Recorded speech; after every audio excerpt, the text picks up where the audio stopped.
Bem-vindos aos cursos de e-learning do Projeto Safer África. O meu nome é Sandra Vieira Gomes e sou investigadora do Laboratório Nacional de Engenharia Civil de Portugal, na área da segurança rodoviária. Serei a vossa tutora no módulo 4 sobre estradas seguras. Os cursos de e-learning de nível 1 desenvolvidos no âmbito deste projeto estão divididos em 7 módulos: conceitos de segurança rodoviária, recolha de dados, gestão da segurança rodoviária, estradas seguras, utentes seguros, veículos seguros e cuidados pós-acidente. Estão agora a ver o módulo 4 sobre estradas seguras. Este módulo inclui 5 sessões diferentes. O ciclo de vida da estrada e os instrumentos disponíveis para intervenções em segurança rodoviária nas várias fases, a tarefa da condução e a sua relação com o ambiente rodoviário, o impacto dos princípios do sistema seguro no ciclo de vida do ambiente rodoviário, os fatores contributivos para os acidentes relacionados com o ambiente rodoviário e, finalmente, as metodologias para estimar o efeito das intervenções. No módulo 3, sobre o impacto dos princípios do sistema seguro no ciclo de vida do ambiente rodoviário, vou falar sobre a hierarquia da rede rodoviária e as várias funções da estrada, as particularidades de segurança das zonas urbanas e interurbanas, os fatores determinantes na definição do limite de velocidade, os princípios das estradas tolerantes e autoexplicativas e ainda sobre os utentes vulneráveis da estrada. Entramos agora na primeira parte sobre a hierarquia da rede rodoviária e as funções da estrada. A classificação rodoviária é da maior importância. As estradas devem ser concebidas por uma função definida que reflita a distância a percorrer, o fluxo de tráfego e a velocidade de deslocação pretendida. Devem existir diretrizes claras que liguem o projeto à função, particularmente quando diferentes níveis funcionais ou diferentes áreas geográficas são geridas por diferentes administrações rodoviárias. A correspondência entre o comportamento do condutor e o desenho da estrada será otimizada quando o ambiente rodoviário fornecer uma mensagem clara ao utente sobre a função da estrada e os perigos que poderão ser encontrados. Na sua desagregação mais simples, as funções da estrada podem ser divididas em 3 grupos: a função mobilidade, a função de distribuição e a função de acesso. Embora as autoestradas tenham sempre uma função de mobilidade, os outros tipos de estrada não são muitas vezes utilizados de forma consistente para refletir uma determinada função, e as concessões dentro dos diferentes tipos de estrada podem variar consideravelmente. Em média, existem grandes diferenças na taxa de acidentes, tanto por quilómetro como por veículo-quilómetro, nos diferentes tipos de estrada e, portanto, as taxas de acidentes nacionais podem ser reduzidas, garantindo que os condutores utilizem a estrada mais adequada para o seu objetivo de viagem e que a concessão da estrada seja otimizada para a sua função. As estradas com uma função de mobilidade permitem um escoamento eficiente e rápido do tráfego motorizado. O número de pontos de entrada e saída é limitado. Todas as autoestradas e vias rápidas, bem como algumas vias circulares urbanas, têm uma função de mobilidade. A qualidade do fluxo aumenta com a maior continuidade da rede e a maior velocidade dos veículos que utilizam essa via. As características físicas da estrada que acentuam uma função de mobilidade são reconhecidas pela secção transversal, por exemplo, vias largas e duplas, também pelo desenho e pelo perfil longitudinal, por exemplo, devido à ausência de curvas horizontais e verticais apertadas. O principal objetivo das estradas com uma função de distribuição é recolher e dispersar o tráfego de e para as áreas residenciais, por um lado, e das estradas com função de mobilidade, por outro. A função de distribuição funcionará melhor se os veículos na estrada se deslocarem a uma velocidade inferior. As características da estrada que indicam a função de distribuição podem ser encontradas em várias partes da rede. A frequência e densidades de elementos como interseções, nós de ligação ou parques de estacionamento ao longo da estrada determinam em parte a flexibilidade da distribuição. As estradas com função de acesso permitem o acesso à propriedade privada. No sentido lato, a função de acesso de uma estrada deriva da função da envolvente dessa estrada. Ambos os cruzamentos e as secções de estrada entre eles servem para transferências de tráfego. São principalmente os peões que, ao circular na via, que por vezes demasiado tarde, tornam o acesso à função residencial da via reconhecível. Mais recentemente foi definido um novo tipo de função, uma via de uso misto, que pode ser implementada em áreas com um ambiente rodoviário específico, particularmente dedicado aos utentes mais vulneráveis. Todos os utilizadores da via têm o mesmo nível de prioridade. É definido um limite de velocidade de 15 km/h. Este tipo de função pode ser aplicada em áreas residenciais, comerciais, de escritório ou áreas de lazer. Este conceito foi originalmente criado na Holanda e foi chamado de WUNERV. As estradas dentro desta categoria são caracterizadas pela existência de vários tipos de medidas de redução de velocidade, tanto em termos de elementos físicos como de traçado da estrada, resultante num ambiente propício à prática de baixas velocidades. Os condutores não se sentem confortáveis com velocidades mais elevadas e os utentes vulneráveis da estrada sentem-se seguros ao utilizar livremente esse espaço. As estradas interurbanas são projetadas para transferir tráfego de forma eficiente entre povoações. Deve ser dada, no entanto, particular atenção à transição entre uma estrada interurbana e uma zona urbanizada, em que as velocidades devem ser reduzidas. Os condutores que circulam nas estradas interurbanas têm expectativas de circular a velocidades elevadas num fluxo contínuo, enquanto os condutores e peões nas zonas urbanas antecipam frequentemente um tráfego mais lento. Uma zona de transição na estrada pode ser utilizada para sensibilizar os condutores para a necessidade de serem praticadas velocidades reduzidas, a fim de responder a estas diferentes necessidades e expectativas. Estamos agora a avançar para a segunda parte deste módulo sobre as particularidades de segurança das zonas urbanas e interurbanas.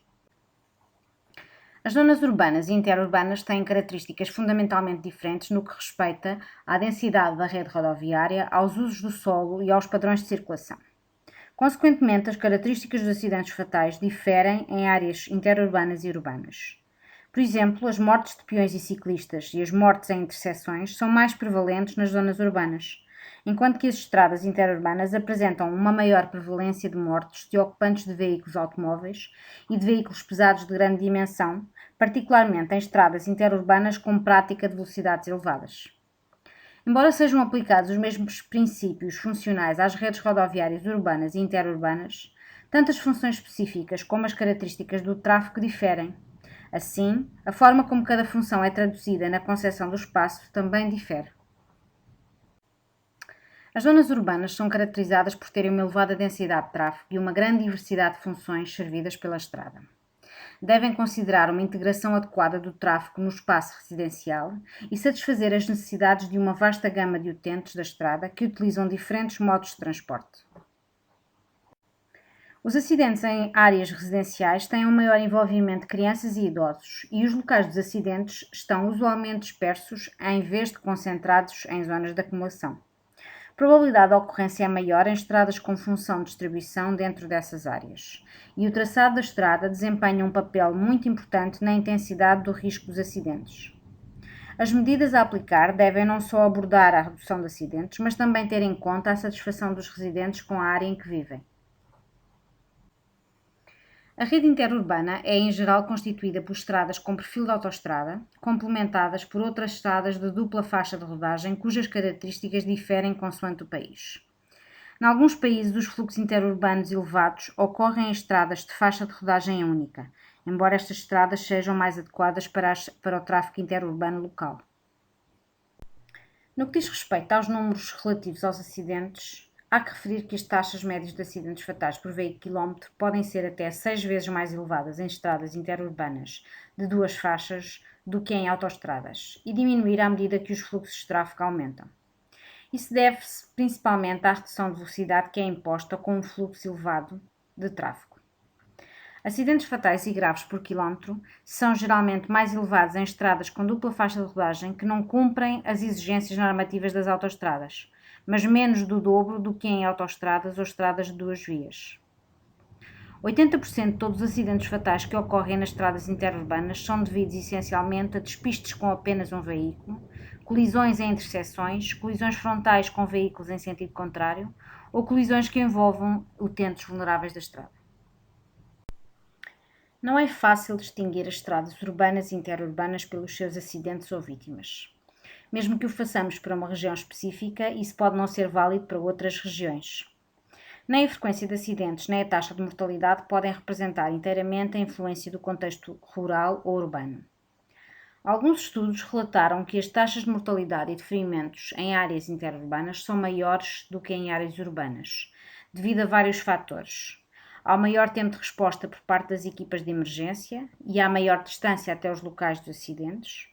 Há limites de velocidade menos restritivos e piores hábitos de condução, a menores taxas de uso do cinto de segurança, a piores condições das estradas e a menor acessibilidade aos cuidados pós-acidente.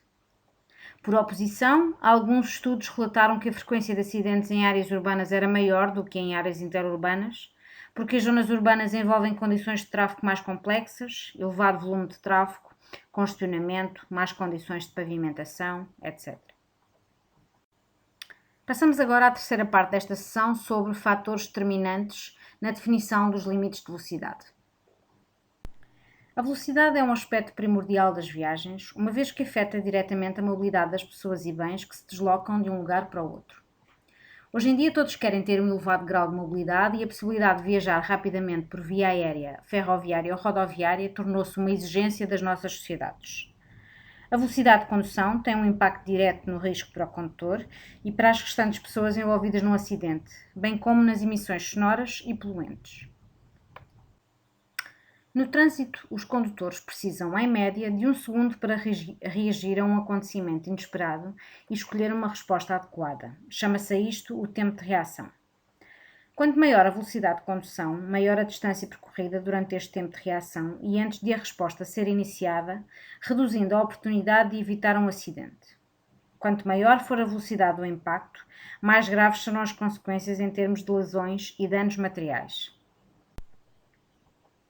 O estudo mais conhecido sobre a relação entre a velocidade e a ocorrência de acidentes é o Power Model, desenvolvido por Goran Nilsson em 2004. O modelo sugere que um aumento de 1% na velocidade média corresponde a um aumento de 2% nos acidentes com feridos leves, 3% nos acidentes com feridos graves e 4% nos acidentes fatais. A abordagem do sistema seguro não pode ser dissociada da definição dos limites de velocidade. É necessário um sistema de tráfego adaptado às limitações físicas dos utentes da estrada. Isto significa que as forças que um corpo humano pode tolerar e ainda sobreviver devem ser consideradas na concepção do sistema rodoviário e na definição dos limites de velocidade. É importante que os condutores compreendam a que velocidades devem conduzir. As estradas devem, portanto, ser autoexplicativas, refletindo os limites de velocidade e guiando os seus utilizadores na escolha da velocidade adequada. Esta visão faz parte do conceito de segurança sustentável, que visa evitar a ocorrência de acidentes rodoviários graves e, quando não for possível evitá-los, limitar as suas consequências. As estradas devem ser então classificadas de acordo com a sua função e as suas características devem ser idênticas, a fim de permitir a previsibilidade dos percursos rodoviários. Tendo em conta as concentrações mais elevadas de utentes vulneráveis nas zonas urbanas, recomenda-se vivamente a redução da velocidade nestas áreas.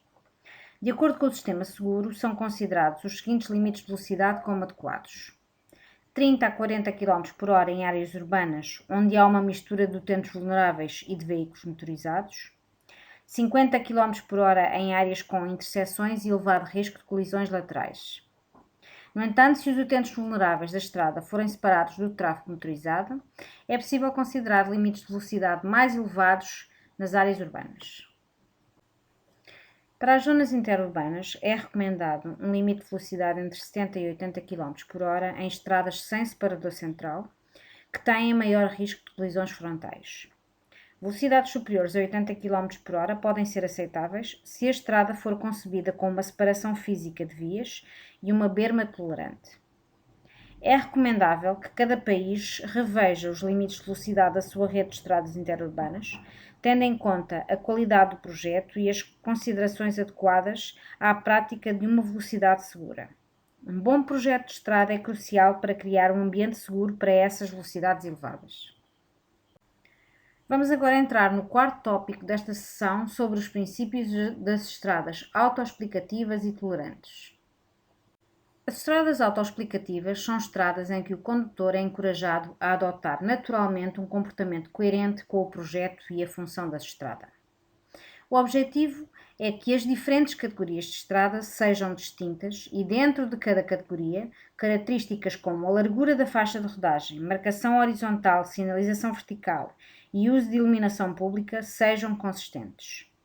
Estradas com diferentes funções e diferentes tipos de tráfego ou limites de velocidade devem ser facilmente distinguíveis para serem reconhecidas como categorias distintas.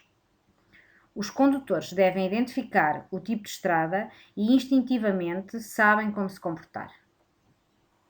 A abordagem autoexplicativa das estradas utiliza as características visuais das estradas para influenciar os condutores e centra-se em 3 princípios fundamentais de funcionalidade, homogeneidade e previsibilidade. Assim, o objetivo é assegurar que a concepção das estradas e o comportamento associado correspondem à função a que se destinam, a fim de minimizar a confusão e promover as expectativas desejadas dos condutores. A homogeneidade é assegurada por categorias de estrada claramente definidas que evitam grandes diferenças de velocidade, direção e massa dos veículos em cada nível hierárquico. A previsibilidade significa que o aspecto e a sensação das estradas dentro de cada categoria devem ser muito consistentes para que o comportamento desejado dos utentes das estradas seja consistentemente reforçado. O conceito de estrada tolerante visa dotar os veículos errantes de uma área de recuperação transversal livre de objetos fixos. Ela foi criada para aumentar a probabilidade de que uma saída da via resulte numa recuperação segura em vez de num acidente e mitigar a gravidade dos acidentes que ocorrem. De acordo com esta filosofia, os perigos na berma da estrada dentro da zona livre são eliminados ou deslocados. Quando os perigos não podem ser removidos ou relocalizados, a instalação de um dispositivo de segurança, por exemplo, guarda de segurança ou atenuadores de impactos, pode ser considerada para proteger os ocupantes do obstáculo na berma da estrada. Vamos avançar agora para o tópico sobre os utentes vulneráveis. O utente vulnerável é um termo aplicável àqueles que estão sujeitos a um risco maior. De acordo com o Conselho Europeu de Segurança dos Transportes, são todos aqueles que não estão protegidos por qualquer tipo de veículo.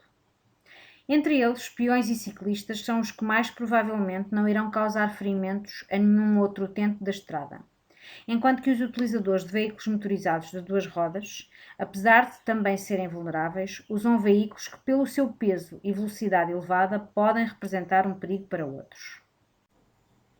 E por que é que são vulneráveis?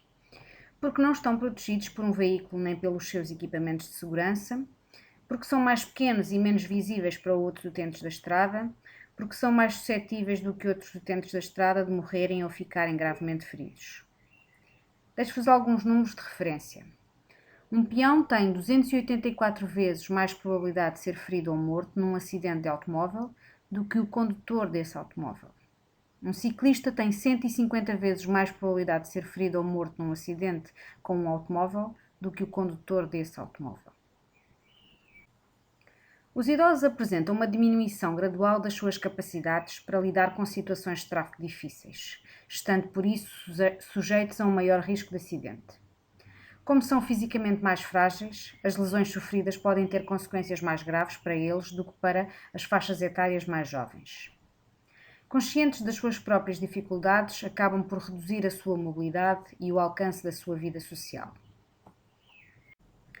As pessoas com mobilidade condicionada incluem quaisquer indivíduos com deficiências físicas, sensoriais ou mentais que afetem os seus movimentos. Geralmente são peões, andam a pé, com ou sem assistência artificial, ou usam uma cadeira de rodas, e alguns podem ser até ciclistas. As pessoas com mobilidade condicionada estão sujeitas a um maior risco de acidente em situações de tráfego difíceis ou em zonas da infraestrutura que não estão adaptadas às suas capacidades e podem também, em alguns casos, ter uma menor recuperação das lesões.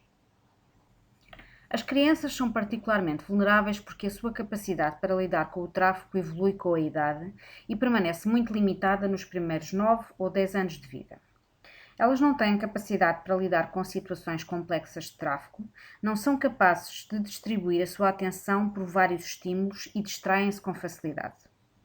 Há, portanto, um risco elevado em qualquer situação em que o tráfego motorizado é pesado ou rápido, a visibilidade é limitada ou os condutores concentram a sua atenção noutros veículos e tendem a esquecer os peões ou ciclistas. Os principais fatores que influenciam o risco de lesões em peões por acidentes rodoviários são a velocidade, o álcool, a falta de infraestruturas pedonais, a dificuldade em ver peões e a ausência de fiscalização do cumprimento do Código da Estrada. A velocidade a que um automóvel se desloca afeta tanto o risco de acidente como as suas consequências. Quanto maior for a velocidade de um veículo, menos tempo o condutor tem para travar e evitar o acidente. A ingestão de álcool é um fator importante que influencia tanto o risco de um acidente quanto a gravidade das lesões resultantes dele, pois prejudica o processo de julgamento, aumenta o tempo de reação, diminui a atenção e a acuidade visual. A rede pedonal, para além de garantir a circulação destes utentes da estrada, deve ainda assegurar a existência de um espaço mínimo que permita a realização de todo um conjunto de atividades sociais e de lazer que não impliquem necessariamente deslocação. A visibilidade inadequada de peões é geralmente um problema. Esta dificuldade está geralmente associada a vias que não estão iluminadas ou que têm pouca iluminação, à falta de equipamento de iluminação em veículos e bicicletas, à ausência de acessórios refletores ou roupas coloridas por parte dos peões, especialmente à noite, ao amanhecer ou ao anoitecer, e a partilha da estrada entre peões e veículos a velocidades elevadas. Existem várias medidas para melhorar a segurança dos peões, com resultados comprovados em vários estudos. Entre estas eu destacaria a construção de passeios e as passagens para peões, o controle de velocidade, a criação de uma rede de estradas que separe as vias de acesso das vias arteriais e que garanta que o volume de tráfego nas vias de acesso seja o menor possível, e o reordenamento do espaço público para atender às necessidades de segurança de peões. A construção de vias onde a velocidade elevada é permitida sem instalações adequadas para peões aumenta potencialmente as mortes e lesões destes utentes. Os acidentes com peões são 1,5 a 2 vezes mais prováveis de ocorrer em estradas sem as passagens para peões.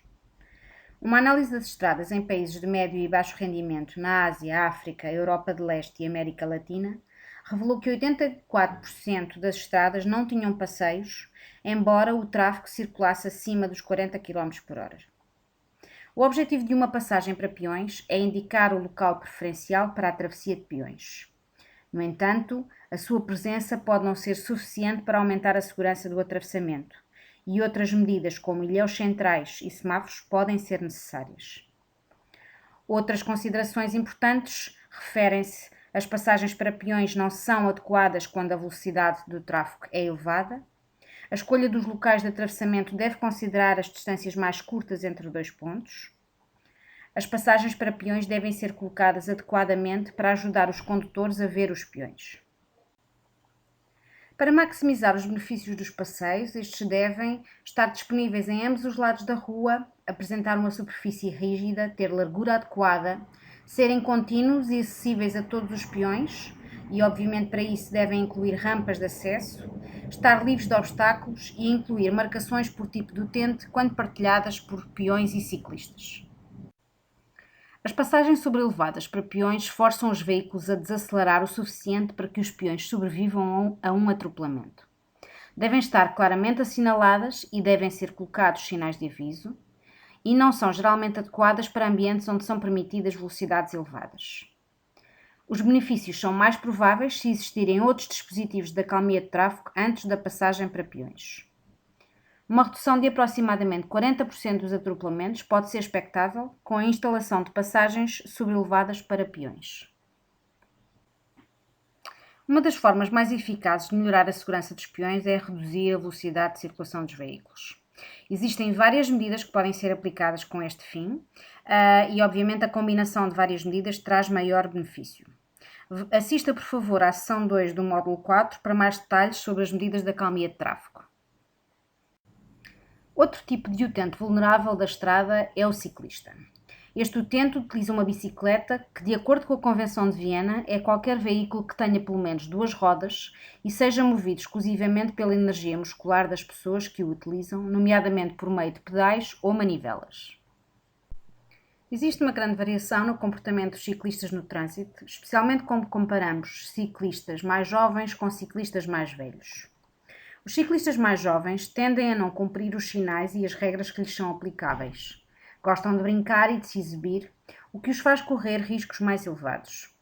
Normalmente, nos cruzamentos, tendem a agir de acordo com a sua própria percepção de segurança em vez de esperar pela luz verde. Os ciclistas mais velhos têm menos capacidade para lidar com o tráfego, enquanto se concentram na tarefa de conduzir a bicicleta. Tendem a reagir mais lentamente, perdem o controle da direção da bicicleta com maior frequência. As diferenças no comportamento dos ciclistas também estão relacionadas com a finalidade da viagem. Quando a bicicleta é usada para ir para o trabalho ou escola, os ciclistas estão em percursos familiares e tendem a prestar menos atenção ao restante tráfego.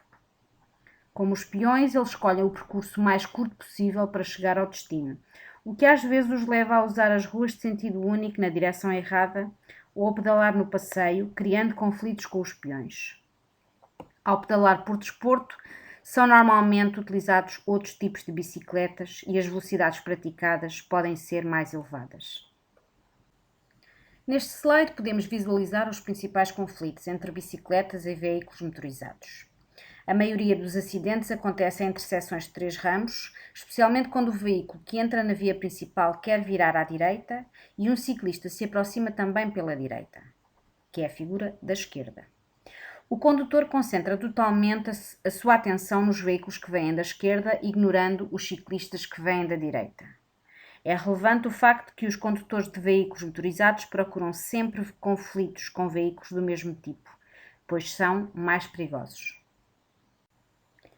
Os principais tipos de vias cicláveis dependem do nível de segregação entre os modos de transporte. Temos as faixas banalizadas ou zonas de coexistência, onde não é realizada qualquer separação, portanto o espaço viário é partilhado entre bicicletas e tráfego motorizado. Temos as faixas cicláveis, onde existe uma separação com marcas no pavimento, fazendo a via parte da faixa de rodagem, e aqui também o espaço viário é partilhado entre modos. E temos as pistas cicláveis, onde existe efetivamente uma separação física do tráfego motorizado, e portanto neste caso o espaço viário é segregado. Independentemente do tipo, é de salientar que é essencial assegurar a coerência da rede, evitando alterar as tipologias em segmentos de comprimento reduzido, que pode contribuir para conflitos adicionais. Em geral, a segregação torna-se mais atrativa à medida que a distância entre as intersecções aumenta e o volume de tráfego e a velocidade também aumentam.